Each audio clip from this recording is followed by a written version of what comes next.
Hey everybody, welcome to Future Reimagined. Thanks for joining us. My name is Dave Hollander. I'm a tax partner with Citron Koopman.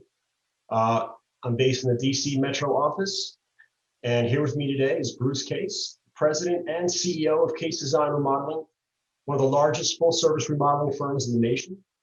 Their operations are focused in Washington, DC area, bringing clients a unique mix of design build services through the Case brand, as well as home care services through Fred, the first name in home repair. Over the last 15 years, Case has extended its reach across the US through a network of licensees and franchisees working under Case Handyman and Remodeling Services, LLC. Since its founding in 1961, Case has won over 100 national design, remodeling, and business awards. And the Case network has completed over 100,000 renovation projects for over 60,000 clients. Finding these initiatives is a focus on inspiring team members and clients. Bruce, thank you for taking the time to be with us here today. And I'd like to start by having you tell us how you became involved in this industry. Well, first, Dave, thanks for that introduction and for having me and for all that Citron does. I think the fact that Citron is hosting these is fantastic. To your question, it's a family business. So anyone who's listening who's in a family business knows you pretty much start from the time you were born and go from there. I mean, I grew up, with sawdust in the blood, carrying my dad's toolbox, whatever it took. And then as I got older, I cleaned the office on the weekends. I would dig footers and carry lumber and clean jobs up in the summers. And I love my dad to death. And, we have always worked, at least from my perspective, I don't know about his, but I think we've always worked well together. But then, out of college, I went and worked in insurance brokerage for 6 or 7 years, became a vice president for Willis Towers Watson. Just not because of anything strange, just want to do something different. And I think that was really helpful for my growth, but also for the company and the perspective and for my dad, and then came back to the industry full time in '96. Excellent. So Bruce, let's call it like it is. This past year has been crazy and we've seen a lot. People talk, you read and hear about the challenges that business and individuals have faced during the pandemic. But it appears that Case Design Remodeling, has not only endured, but you guys have grown stronger, okay? I want to know, how has COVID-19 impacted the company? And my follow-up is, did you have to pivot your strategies and our operations to adjust to that environment? Yeah, the good question. I mean, there's been constant pivots, as I'm sure you've seen too, and everybody's seen. But as I thought about it, I feel like we've had a couple different main pivot points, substantial ones. One was when it first hit in the US in March, in that March-April timeframe, when it was, a little bit of the sky is falling, and at least in the housing industry, we got hit extremely hard in 2008, 2009, had to do a lot of layoffs, candidly, which was one of the toughest professional times of my career. And a lot of us on our leadership team were really, almost had PTSD, if you will, from 2008, and felt like we were going to go through that again for an extended period. So honestly, it was more about trying to keep relatively calm in the face of the team, but also trying to figure out what we could do. But we didn't want to overreact. We wanted to sort of try to get our grips, get our feet under us, and that sort of thing, and really focus on maybe trimming some expenses. We had a ton of comforting to do for our team members, but also our homeowners, because again, we're, as you know, Dave, but for the listeners, we're residential remodelers, so we're in people's homes. So the level of concern and questions and having to react, we had home inspectors that wouldn't come into homes, inspect jobs, so that means they all stop because we can't proceed. So there was just a lot of reactionary that first phase, and then I'd say in May or June it pivoted to more. We've been very blessed in this industry to have housing be such. Housing home for a lot of people has become sort of incredibly important, and we're all spending more time at home, and home has become school, home has become work, home has become home has become our oasis. And so because of that, in May or June, the next pivot was, okay, we're starting to see some demand, but we really wanted to focus hard on 3 key areas. One was on our team. We're only as good as our team. We're in a service business, and how do we be empathetic to them, flexible? They were going through tremendous amounts personally and professionally. How do we work with our clients? Same kind of thing. How do we be empathetic, respectful was the second area. The third area was the sales pipeline, because it was great to start to get demand, but a lot of the demand was people just wanted to explore options. They didn't necessarily want to remodel their home. and sort of working through that. And then the fourth focus at that pivot was reinvention.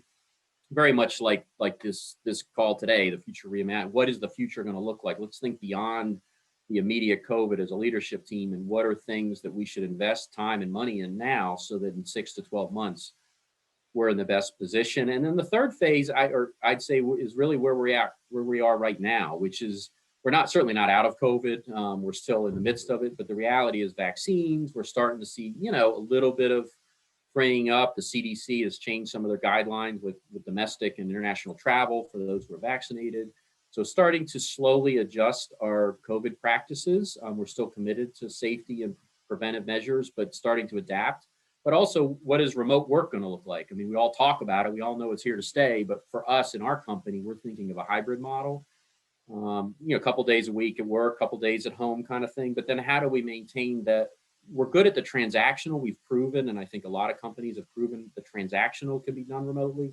But how do you keep the culture? How do you keep those, coffee machine conversations going? So, for instance, with our hybrid model, do we require everyone's in the office on Wednesdays or some day of the week, so everyone's here? So at least one day a week we have that sort of cross pollination. But and then I'll shut up in a minute. But in addition to that sort of pivot, we're also dealing in our sector with a lot of inflationary pressures with supply chains, subcontractors, a lot of difficulty getting materials, which I'm not complaining too much, because I feel awful for cruise lines and restaurants and hoteliers who did nothing wrong and have been through just so much. And we've been very lucky to be in an industry of demand, but that's created some other challenges that we're working through.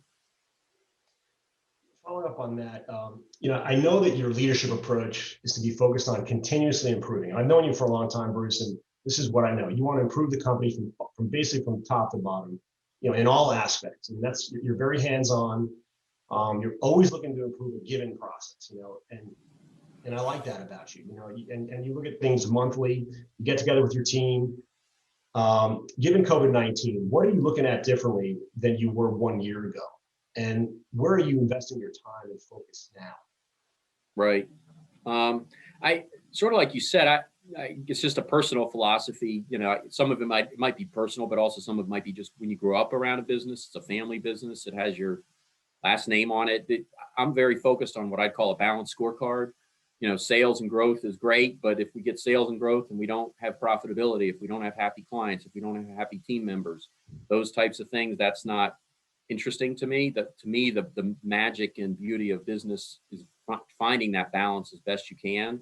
So to your point, Dave, we are trying to constantly improve different areas of our business and do our best. I mean, there's always something to work on. In terms of some areas of focus right now, one is the inflationary pressures that I mentioned a minute ago.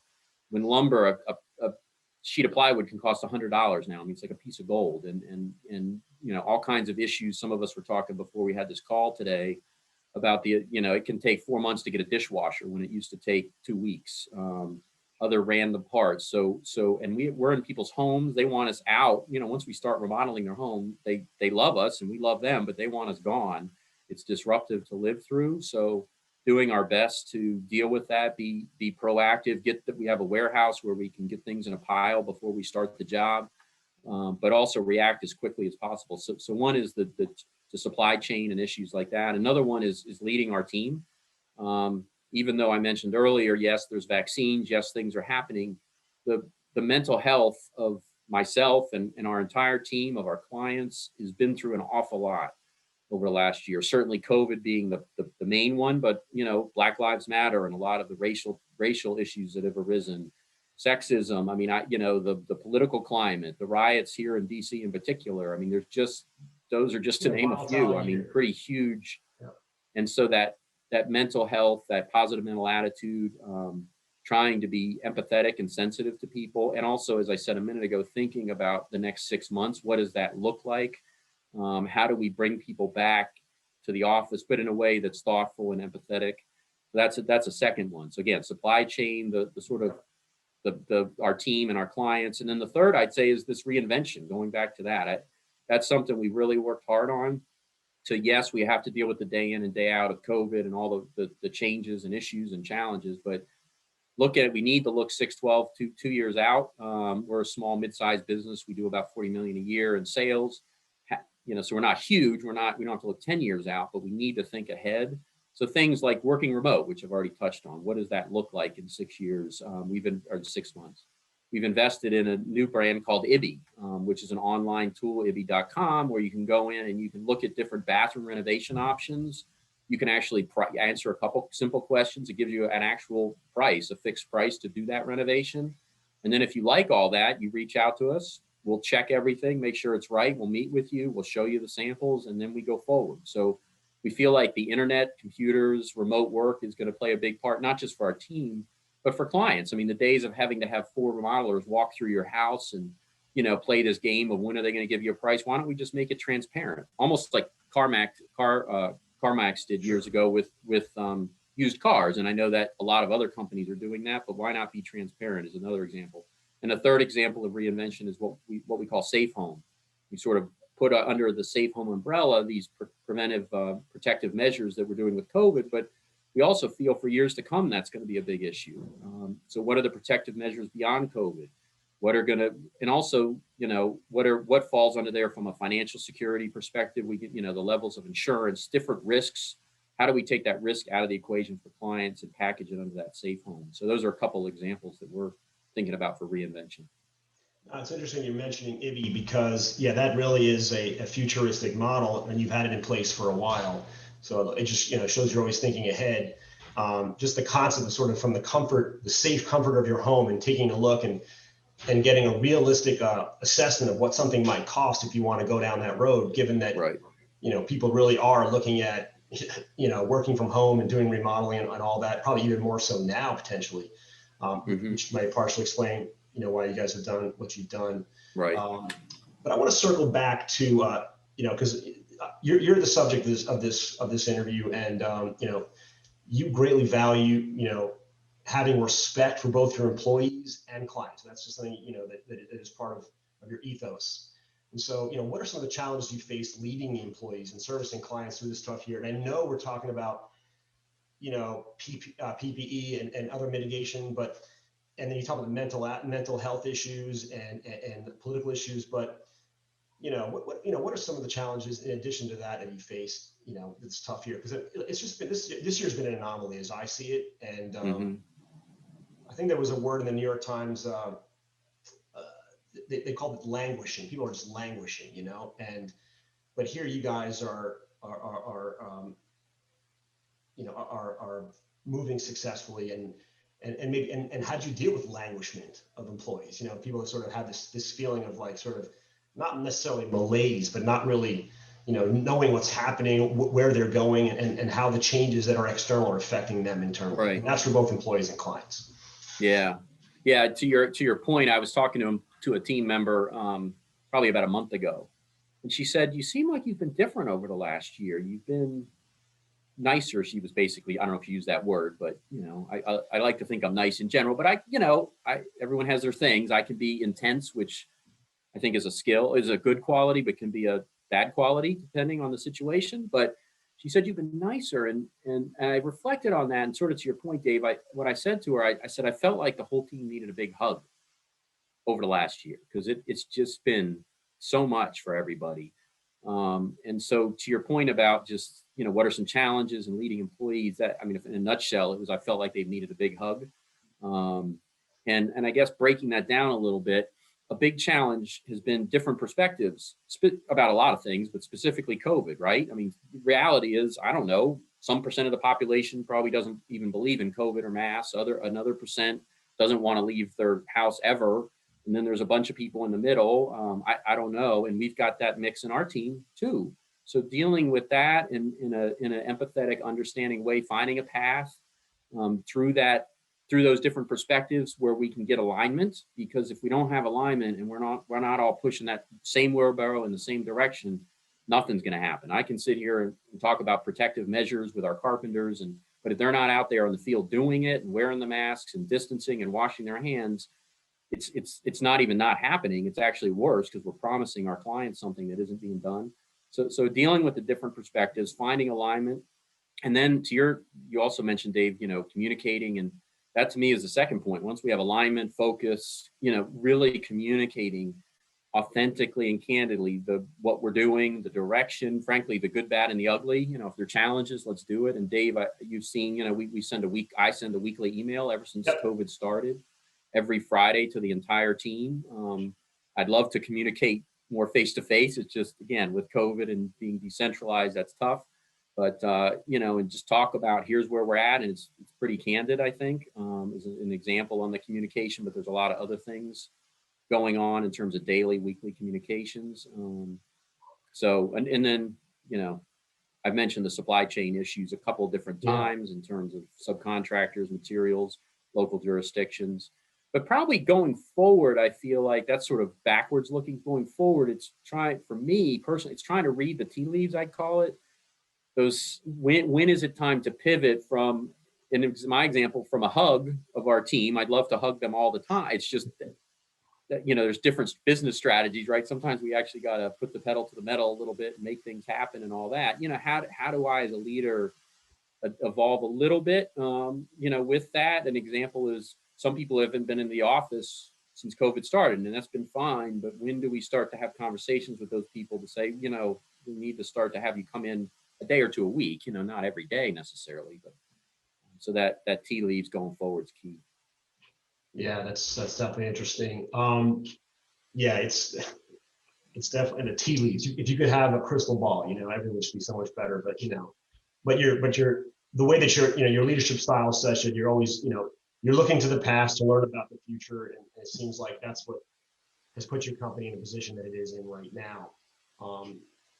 We've seen some changes to organizations, including our own, during the pandemic, the deployment of technology, remote working, and you have touched on this earlier, but I kind of want to emphasize this point because it's really kind of important within the scope of what we're talking about as far as how the pandemic has impacted, you know, your company and the industry in general. But, you know, really, how do you see the future of home remodeling going forward as the pandemic starts to subside? You know, especially, you know, given the fact that, you know, your company has two work locations at all times. It's going to have the office and the client's home, potentially a third. You know, so how do you see that changing potentially going forward? And you did mention IBI, and there's a way of doing things remotely and using technology. But is there anything you're seeing in the industry, or you guys specifically, to that effect? Yeah, I in terms of how we approach sort of, I think your question about, you know, changes to organizations and things like that, there's three, for us at least, we're feeling and seeing three different areas that we feel are sort of more macro level of evolutions, that then how do we evolve with those macro level evolutions? And one of them is people want to do things more from the comfort of their own home. And I think that applies to clients, like with IBI and using internet a little bit more for that, but team members too, right? Remote work, virtual meetings, you know, what meetings can we do virtually longer term? What ones do we need to still meet face to face sometimes?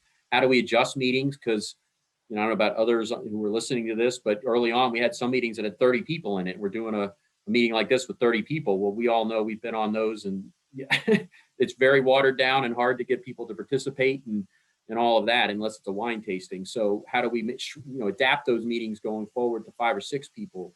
So, but comfort of home is one. Doing things from the comfort of the home is a big one. That, you know, another one is safety.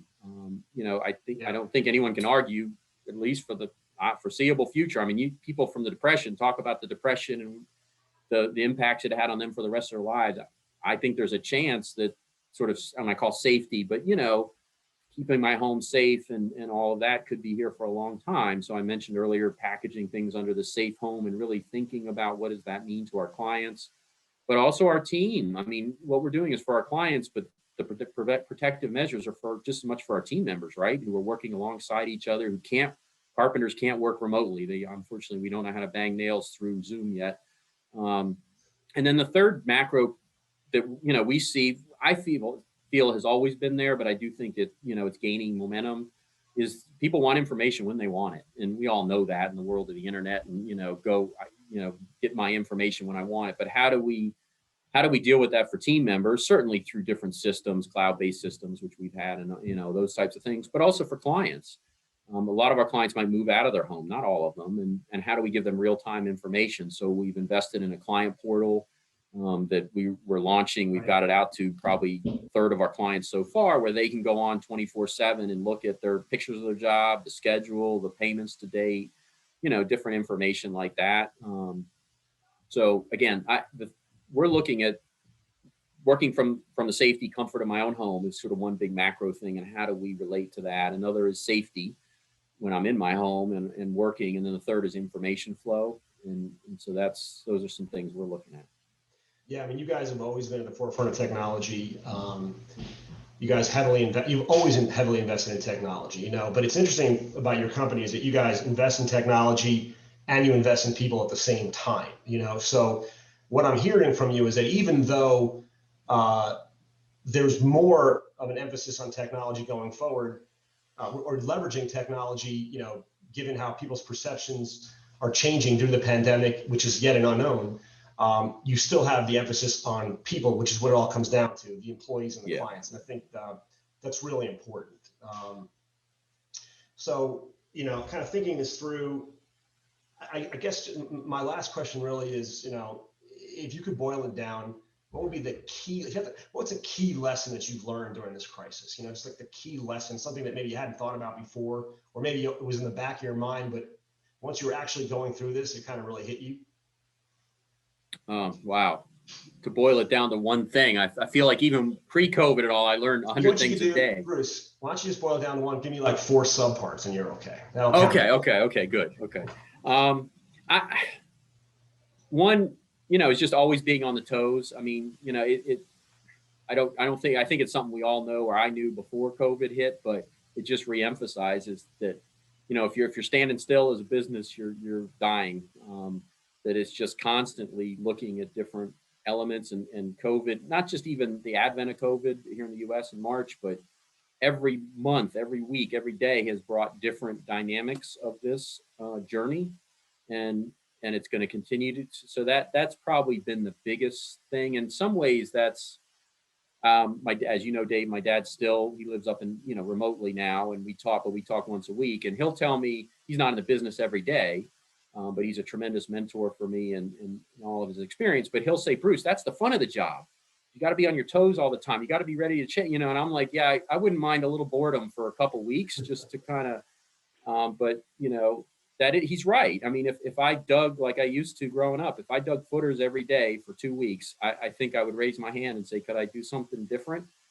So that is the fun of probably any business, not just ours, but it's also challenging sometimes, but that'd be the big thing. And then I'm going to throw a second one, but just it really emphasized also that once you do see those different adaptations you need to make, the team needs to be pushing that wheelbarrow in the same wheelbarrow in the same direction, because without that, we might as well just not waste our breath.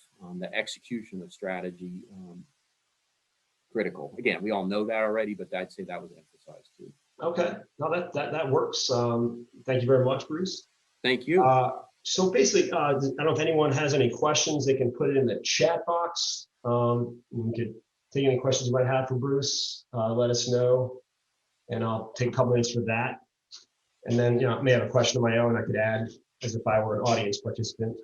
But would it be a softball, Dave? A softball question? Oh, it'll be the softest. Oh, yeah. Can we amortize it?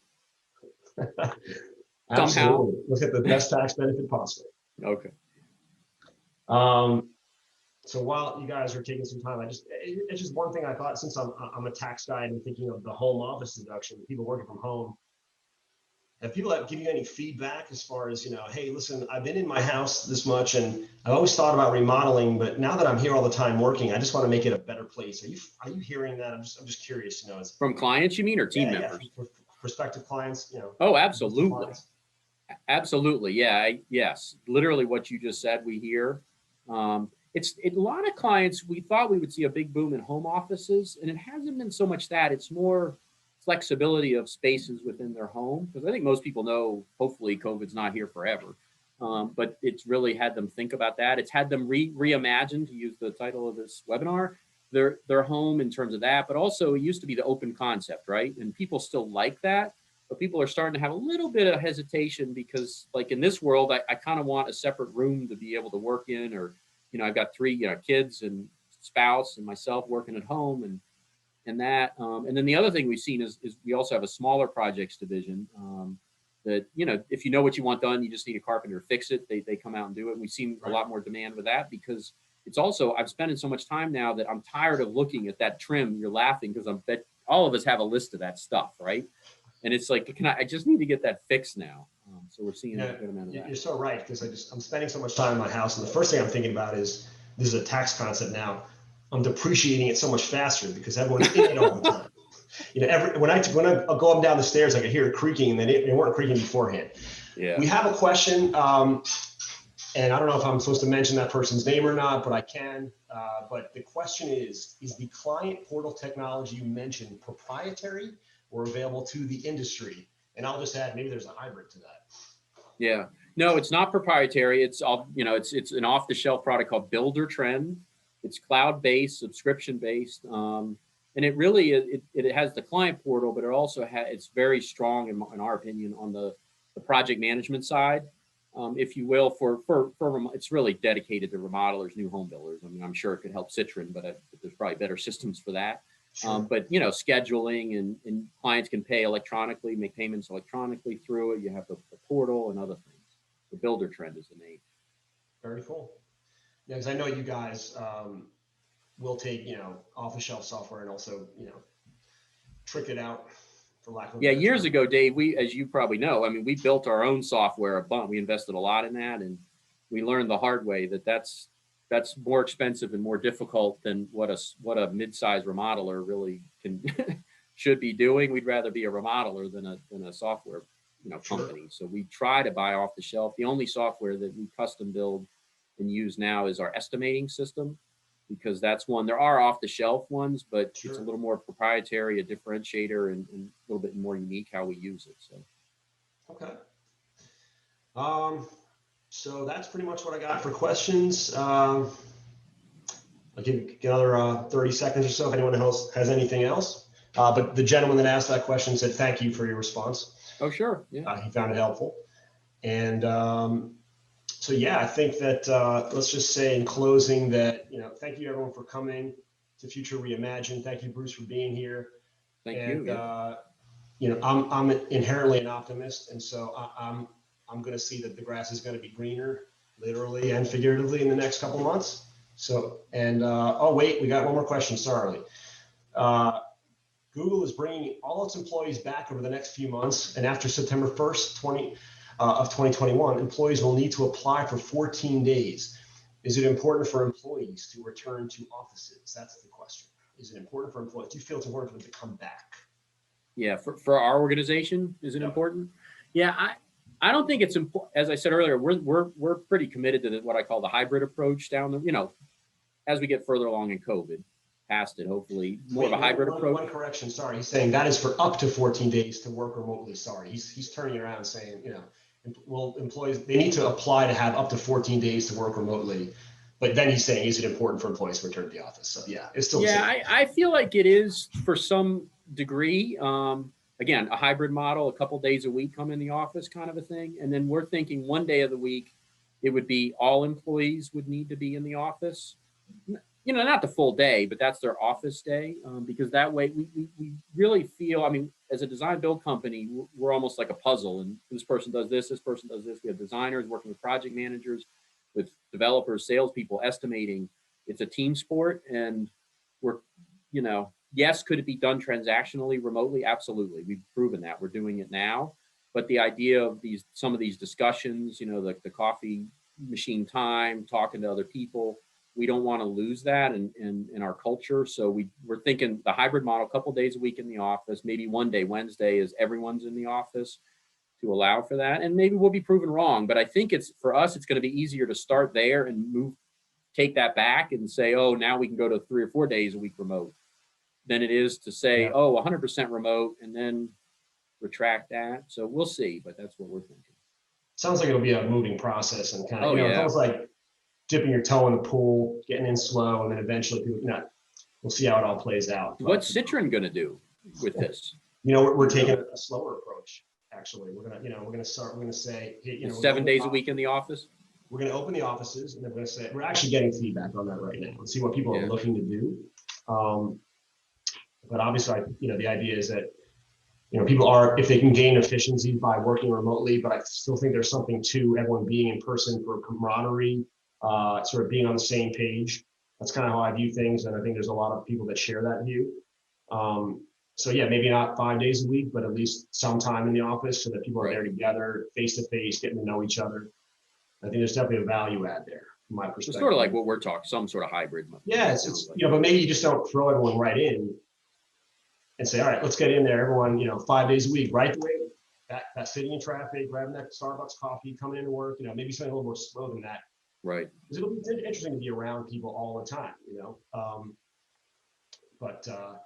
But for someone who's the CEO of the company and I'm a partner, I think it'd be great to have people around at their comfort level, but I'm still for having people around. I like to interact with people, to inspire them and get them thinking about what they're doing, as opposed to just viewing it as just doing rote work. There's more to everything than just a spreadsheet as far as what we do. Definitely more for what you guys do. So makes sense. All right, guys, I think that's our questions. Did I miss anything? Oh, someone's thanking us for the interesting discussion. Cool. All right. That's thank you very much, Mr. Gerber. All right, so that's all I have. Thanks very much. Thank you very much, everyone. Yeah, thanks everybody. All right, guys. Thank you for joining. Bye, guys.